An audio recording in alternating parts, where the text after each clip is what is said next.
Venkat Prabhu's hero, the greatest of all time.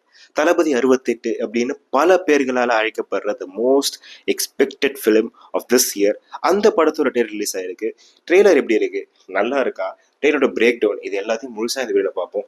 அதுக்கு முன்னாடி சேனலை சப்ஸ்கிரைப் பண்ணலாம், சப்ஸ்கிரைப் பண்ணிக்கோங்க for regular sports and entertainment updates. வாங்க வீடியோக்குள்ள போகலாம். பாசிட்டிவ்ஸ்ல ஆரம்பமே. முதல் பாசிட்டிவ் என்ன பொறுத்த வரைக்கும் தளபதி விஜய். அவர் தான் முக்கியமான பாசிட்டிவ் எங்களுக்கு தெரிஞ்சாரு. நான் ட்ரெய்லரை முழுசா பாக்குறதுக்கு ஒரு முக்கியமான காரணமா தளபதி விஜய் இருக்காரு. அவருக்கு 50 வயசு ஆயிடுச்சுங்க அப்படின்னு யார் சொன்னாலும் நான் நம்ப மாட்டேங்க. இந்த வயசுலையுமே ஆக்ஷன் சீக்வன்ஸா இருக்கட்டும், டைலாக் டெலிவரியா இருக்கட்டும், 50 இயர்ஸ்ல தன்னோட இந்த அளவுக்கு ஒரு ஆக்ஷனை கொடுக்குற தமிழ் ஹீரோவை நான் இதுக்கு முன்னாடி பார்த்ததே இல்லைங்க. அடுத்த பாசிட்டிவ் அப்படின்னு நீங்க பாத்தீங்கன்னா ஆக்ஷன் கொரியோகிராஃபி, சினிமோட்டோகிராஃபி, இது ரெண்டுமே எனக்கு ரொம்ப பிடிச்சிருந்துச்சு. அதுவும் இல்லாமல் படத்துக்கு தேவையான பட்ஜெட்டை தேவையான இடத்துல யூஸ் பண்ண மாதிரி எனக்கு தெரியுது. படம் லுக்ஸ் குட். ஸோ படத்தை பார்க்கும் போது அந்த ஒரு ரிச்சான வைப் கிடைக்குது. ஒரு ஹாலிவுட் படம் பார்க்குற அந்த ஃபீல் கிடைக்குது. டெய்லரில் இருக்க நெகட்டிவ்ஸுக்கு வந்துடுவோம் அப்படின்னா, முதல்ல இருக்கிறது அந்த டிஏஜிங் லுக்கு. டிஏஜிங் அப்படின்னு நான் நினைச்சது, அந்த லுக்கை ஒரு போஸ்டர்லயோ இல்லை கிளிம்ஸ்லயோ பார்க்கும்போது மேபி இது ஒரு க்ளோன் இல்லை ஒரு ரோபோ அந்த மாதிரி ஏதாச்சும் ஒரு கான்செப்டா இருக்கும் அப்படின்னு எதிர்பார்த்தேன். But it came up to be like அப்பா பையன் கான்செப்ட். அப்பா பையன் கான்செப்ட் தமிழ் சினிமாக்கு புதுசு கிடையாது.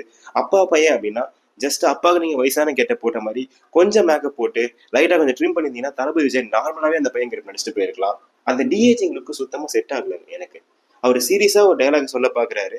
அந்த சீரியஸான டைலாக், அந்த சீரியஸான எமோஷன் எனக்கு கன்வே ஆக மாட்டேங்குது. நீங்க டைலோட கடைசியில அவர் சொல்ற அந்த சீரியஸான dialogue, you think you can stop me, you think you can stop me அப்படின்னும் போது அந்த சீரியஸ் எமோஷன் எனக்கு வராம லைட்டா எனக்கு ஒரு சிரிப்பு வருது அப்படின்னு சொன்னா கூட அது மிகையாவாது. ஸோ அந்த மாதிரி ஒரு சிரிக்கத்தக்க ஒரு விஷயமா தான் இருக்கு அந்த டிஏஜிங் லுக்கு. அதை டெஃபினட்டா பெட்டரா பண்ணியிருந்திருக்கலாம் அப்படின்றது என்னோட ஒப்பீனியன். அடுத்த நெகட்டிவ் அப்படின்னு பாத்தீங்கன்னா, ஈவன் பாட்டுல சொதப்பினாலும் பேக்ரவுண்ட் ஸ்கோர் பயங்கரமா பின்னிடுவாரு. அவர் மங்காத்தாக்கு போட்ட பேக்ரவுண்ட் ஸ்கோர் எப்படி இருக்கு, மாநாடுக்கு போட்ட பேக்ரவுண்ட் ஸ்கோர் எப்படி இருக்கு, அந்த மாதிரி பேக்ரவுண்ட் ஸ்கோர்னால யுவன் அப்படின்னு நினைக்கும் போது இந்த ட்ரெய்லர்ல அந்த மாதிரி எந்த இடத்துலயுமே ஒரு ஹை கொடுக்கல எனக்கு. அட்லீஸ்ட் உங்களுக்கு கொடுத்துருந்துச்சுன்னா எங்கன்னு சொல்லிட்டு கமெண்ட்ல சொல்லுங்க, நானும் தெரிஞ்சுக்கிறேன். ட்ரெய்லர்ல இந்த இடம் பாரு எப்படி ஒரு மியூசிக் எலிவேஷன் அப்படின்ற மாதிரி எந்த சீனையுமே மியூசிக் எலிவேட் பண்ணல. நீங்க ஜெயிலர் கிளைமேக்ஸ் எடுத்தா கூட அந்த ஜெயிலர் கிளைமேக்ஸ் நீங்க மியூசிக் கட் பண்ணிட்டு பாத்தீங்கன்னா எந்த அளவுக்கு இருக்கும்னு தெரியல. அதை எலிவேட் பண்ணது அந்த மியூசிக் தான். ஸோ சீனை எலிவேட் பண்ண தேவை மியூசிக். ஒருவேளை அந்த எலிவேஷன் இல்லாதனால கூட ட்ரெய்லர்ல எனக்கு அந்த அளவுக்கு சீன்ஸ் எலிவேட் ஆகலையோ அப்படின்ற எண்ணம் தோணுது. அதுக்கு முக்கியமான பிளேம் யுவனுக்கு தான் போய் சேரும். I am bit disappointed on Yuvan. இது ட்ரெய்லரோட நெகட்டிவ்ஸுங்க. ஸோ இந்த ட்ரெய்லர் பார்த்ததுக்கு அப்புறம் எனக்கு படத்தோட எக்ஸ்பெக்டேஷன் அதிகமாச்சா அப்படின்னு கேட்டீங்கன்னா, டு பி ஹானஸ்ட் எனக்கு அதிகமாகல. 100% இருந்த எக்ஸ்பெக்டேஷன் ஒரு 95% குறைஞ்சிருக்கு. At the end of the day இது ஒரு தளபதி படம். தளபதி படம் அப்படின்னா தளபதிக்காக ஃபர்ஸ்ட் ஷோ பார்க்குற ஒருத்தன் தான் நானும். இந்த படத்தையும் டெஃபினட்டா அப்படிதான் பார்க்க போறேன். பட் இந்த ட்ரெய்லருக்கு நான் வச்ச எக்ஸ்பெக்டேஷன் இது பூர்த்தி பண்ணுச்சா அப்படின்னா எனக்கு அது பண்ணல அப்படின்றத என்னோட ஒப்பீனியன். உங்களுக்கு ட்ரெய்லர் சாட்டிஸ்ஃபேக்டா இருக்கா? உங்களுக்கு ட்ரெய்லர்ல இந்த விஷயம் பிடிக்கலையோ, இந்த விஷயம் பிடிக்காத அந்த மேட்ச் இருக்கா, அதெல்லாம் கமெண்ட்ல சொல்லுங்க. அதே மாதிரி இந்த ட்ரெய்லர்ல நோஸ்டாலஜிக் மூமெண்ட்ஸ் நிறைய வச்சிருக்காங்க.